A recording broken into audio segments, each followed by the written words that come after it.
talk about today, we've already sort of touched on, and I have a very specific activity that I want you to do while we're looking at this lecture, which will come later. We are now all the way up to about 1830 for this lecture, and you can see that we are in a number of different periods. There's neoclassicism, there's romanticism, we're almost to realism, which comes right at the beginning of chapter 31.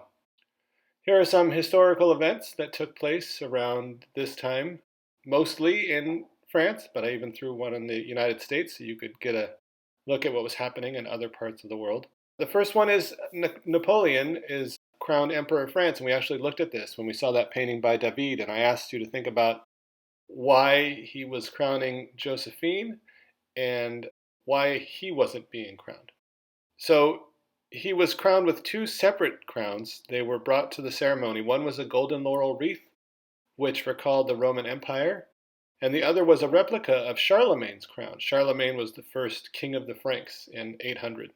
After Napoleon's first exile in Alba, Louis XVIII, who was a descendant of Louis XVI, becomes king in 1814. This ended more than 2 decades of war, and he announced that he would rule as a limited constitutional monarch like they had in England. There was this thing called the 100 Days, in which Napoleon suddenly returned, and he was vanquished again.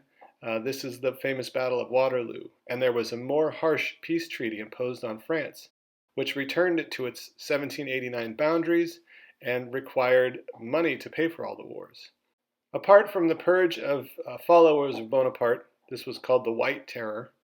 The transition was mostly peaceful. The old ruling class had returned, but they didn't recover all their lost lands, and they were unable to reverse most of the dramatic changes in French society, like the taxation or just ways of thinking. The July monarchy was when Louis Philippe ruled. We talked about Louis Philippe a bit when we looked at Daumier. He wasn't king of France, but king of the French, which was very meaningful for people at the time. It made clear that his right to rule came from the people and was not divinely granted.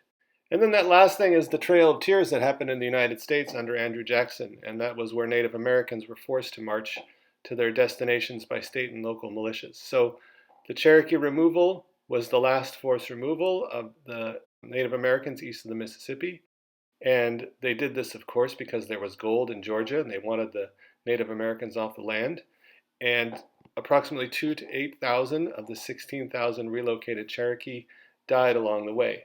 So even though that doesn't reflect the art we're looking at today, this just gives you a sense of historical context in a larger picture, I hope.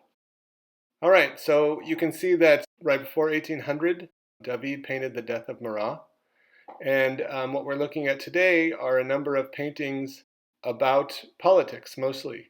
Napoleon at the Plague House at Jaffa by Gros. We're going to look at Goya's 3rd of May again, but this time in context of political propaganda. The Raft of the Medusa by Géricault, and Liberty Leading the People by Delacroix. All very famous paintings that have a political message in them. And of course, we're back in France. And after this, we're kind of in France until about the end, because all of the art movements from this point on originate in France.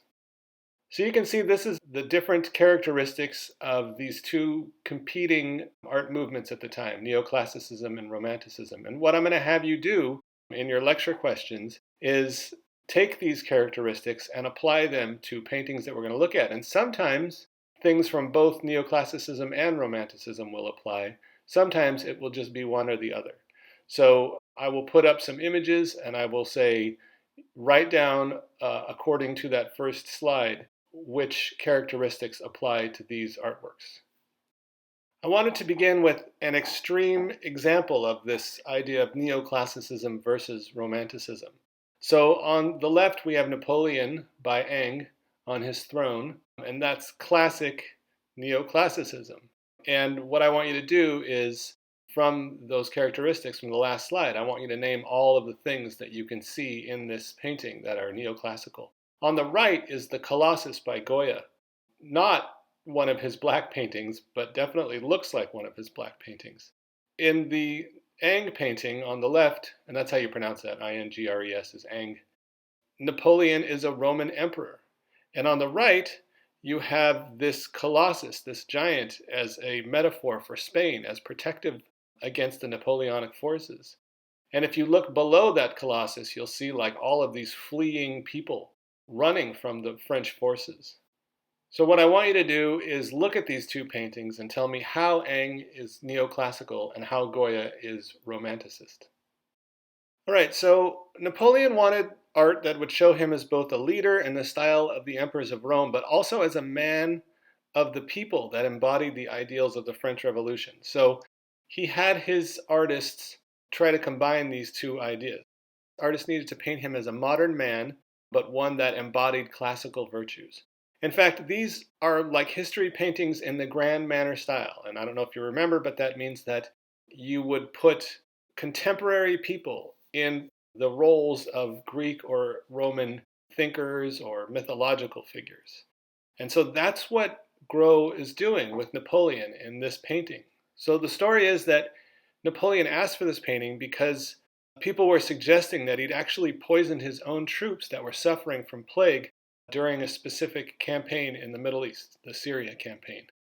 And this painting is meant to show that not only did I not harm them, but I pledged my life to helping them. And you can see that there are all these sick and dying people all around Napoleon, and he's actually touching one of these people. So there's a number of things going on in this painting. First of all, who is most famous for not being afraid to touch those with plague or leprosy? Jesus, right? So Napoleon is being shown as this Christ-like figure who, with his touch, might actually be healing these men. But also the way that Gros paints him is reminiscent of the Apollo Belvedere that we looked at earlier, if you remember that painting by Mengs, in which he put Apollo in the middle of all those muses, and he didn't exactly copy the pose of the Apollos that he'd seen. He made sort of a composite of them. And Napoleon's pose is similar to that pose of Apollo. And again, this is imitation, but not pure copying. It's grand manner, and that this contemporary figure is being put into this ancient Roman or Greek pose. And you can also see that he worked in a bit of some neoclassicism by David. Those archways in the back, they're Moorish arches as opposed to Roman arches because they are in an Islamic country.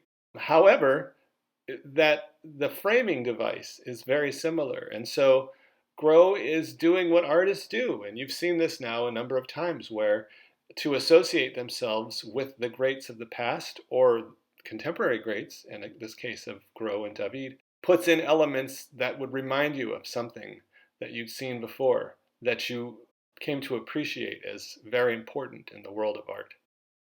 Here's another painting by David, which is just pure neoclassicism. He's borrowing from the Roman iconography for his military, so you can see like the eagles. They were a Roman symbol meant to show the leader of a group of soldiers. And he's blessing these generals or these leaders and telling them to defend these standards or their flags with their lives. And that the arms shooting out there is like the Roman salute and the way of blessing. And you see this in church, actually. You see in church sometimes the priest will say, let's raise our right arms and bless whoever. And so there's simultaneously a nod to the ancient Roman Empire in which Napoleon believes he's reviving, and a thing that everybody would recognize from going to church. Another interesting thing about this painting is that up in the right-hand corner in the blue sky, David had originally painted a hovering Nike, or winged victory, goddess of winged victory. And Napoleon asked him to remove it because it was too unrealistic. And that's an interesting thing about Napoleon, is that he wanted to be seen as a Roman emperor, as a Roman general, but he also wanted people to know that he was responsible for his actions and not some Roman mythological god that helped him. This is another painting by Gros of Napoleon. This time he's on the battlefield and he's assessing the damage and the casualties. And while you can see the elements of neoclassicism, especially in his pose, he looks just like that Roman emperor, Augustus. That pose is nearly identical. There's also some romanticism in here. There's visible brushstrokes. There's a lot of chaos in the foreground with all those piled up bodies. There's still some order to it. You can see all the troops behind them all lining up. There's a lot of emotion, but there's also some stoicism in there. And so this is the point where these two painting styles that seem so different start to come together. You use the emotional aspect of Romanticism with the clarity of neoclassical, and you get something new. Here's another Napoleonic image that has more of this blending of Romanticism and neoclassicism. The Battle of Austerlitz was one of Napoleon's greatest battles, and here he is receiving the standards, the flags, of the defeated from a general. His location on the top of this mountain suggests this Mount Olympus sort of status, as if he's Zeus on the top of Mount Olympus. There are areas of defined line, but there's also a lot of undefined brushstrokes. There are clear parts of the composition, and there are crowded and unbalanced parts. And Napoleon commissioned this and was instrumental in describing what he wanted Gérard to paint. This signifies that he was interested in this dynamic interplay of two styles in order to convey information and emotion. This is simultaneously chaotic and instructional, emotional and stoic. Okay, we're going to end this half of the lecture where you're using the information from that first slide again to compare these two paintings. We've seen the one on the right by David, Napoleon crossing the Alps.